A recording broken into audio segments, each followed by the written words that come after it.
Perkenalkan, nama saya Siti Alia Rahmah dari program studi D3 Keperawatan Stikes Akbid Wijaya Wusada. Di sini saya akan menjelaskan apa itu sistem perkemihan.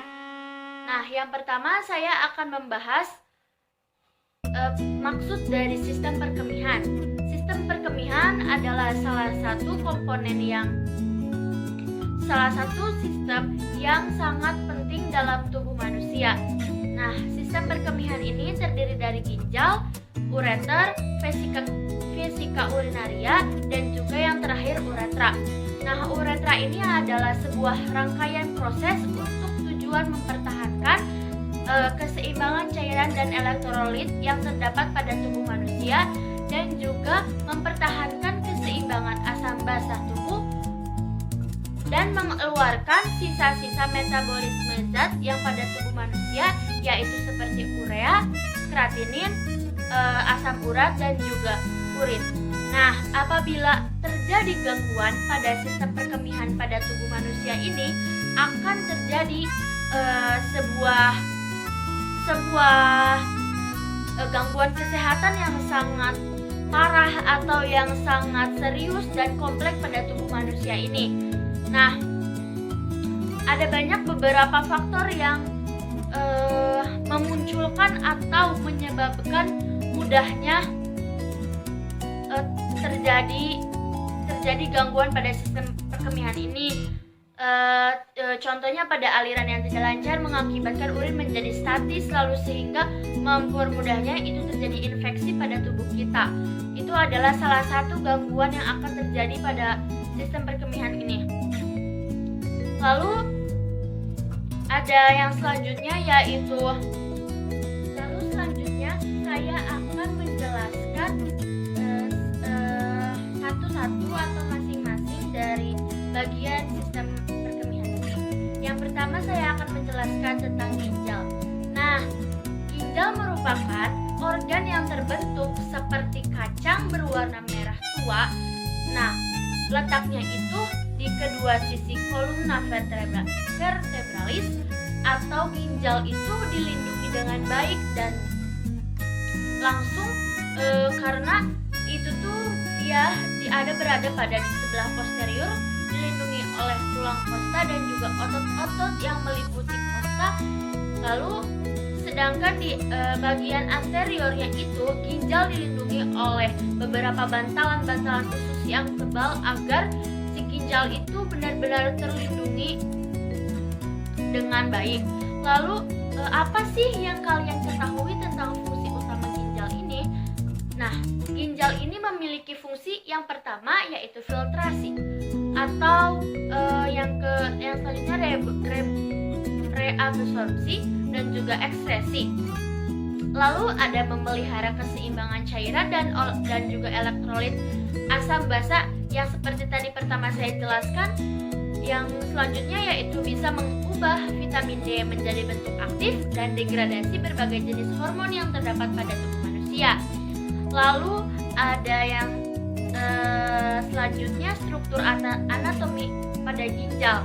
Nah, pada struktur anatomi ginjal ini pada orang dewasa ginjal itu berukuran panjangnya 12-13 cm dan mempunyai lebar 6 cm dan beratnya itu adalah sekitar 120-150 gram. Nah, yang selanjutnya yaitu lalu ada aliran darah yang ginjal. Nah, ada penjelasan aliran darah ginjal itu. Yang pertama, vena renalis itu menyalurkan darah itu ke dalam vena cava interior yang terletak di sebelah kanan garis tengah. Akibatnya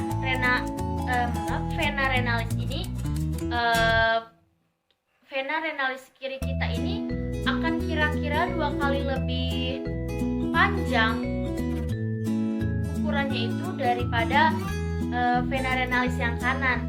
Karena gambaran anatomis ini maka ini dapat dijelaskan bahwa transplantasi biasanya itu lebih suka memilih ginjal kiri donor yang kemudian akan diputar dan ditempatkan pada pelvis kanan dan resipen.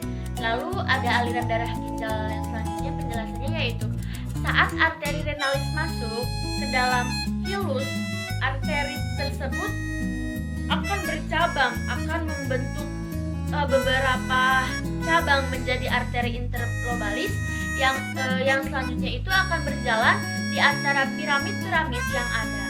Nah, langkahnya selanjutnya itu akan membentuk arteria arcuata yang melengkung melintasi basis piramid-piramid yang terbentuk tadi sebelumnya. Lalu arteria arcuata itu kemudian membentuk arteriola interbolaris. Arteriola interbolaris ini dia itu tersusun paralel dalam korteks. Lalu selanjutnya akan membentuk arteriola afferens. Lalu selanjutnya darah yang mengalir itu akan melalui sistem portal yang akan dialirkan ke dalam jalur dalam jalinan vena. Selanjutnya menuju vena interbolaris yang selanjutnya akan berakhir pada akhir pencapaiannya itu mencapai vena cava inferior. Nah, itu adalah aliran darah ginjal. Lalu yang selanjutnya saya akan menjelaskan bagian dari sistem perkemihan yang kedua yaitu ureter. Nah, ureter ini adalah perpanjangan tubular berpasang-pasangan dan berotot dari pelvis ginjal yang merentang sampai kandung kemih. Itu penjelasannya. Lalu ada beberapa ciri-ciri dari sistem ureter, dari beberapa ureter nih. Nah, setiap ureter itu panjangnya bisa sampai 25 sampai 30 cm atau bahkan 10 sampai 12 inci dari berdiameter 4 sampai 6 mm. Lalu ada dinding ureter yang terdiri dari 3 lapisan jaringan, yaitu lapisan terluar, lapisan tengah, dan juga lapisan terdalam tentunya. Nah, yang ketiga cirinya itu lapisan otot memiliki aktivitas peristaltik intrinsik atau gelombang peristaltik mengeluarkan urin dari kandung kemih keluar tubuh. Lalu ada kandung kemih. Kandung kemih ini teman-teman adalah satu kantung berotot yang dapat mengempis terletak di belakang simfisis pubis. Lalu kandung kemih ini mempunyai 3 muara, yang 2 muara ureter dan 1 muara uretra. Nah, uretra itu adalah saluran kecil yang dapat mengembang, berjalan dan kandung kemih sampai keluar tubuh. Panjangnya itu pada wanita 1,5 inci dan pada pria sekitar 8 inci. Nah, pada pria itu uretra terdiri dari uretra prostatia yang dikelilingi oleh kelenjar prostat. Yang kedua ada uretra membranosa, yaitu bagian yang berdinding tipis dan juga dikelilingi oleh otot rangka singer uretra externa. Yang ketiga ada uretra cavernosa. Nah, itu penjelasan sistem perkemihan dari saya. Mohon maaf apabila mungkin kurang jelas. Wassalamualaikum warahmatullahi wabarakatuh.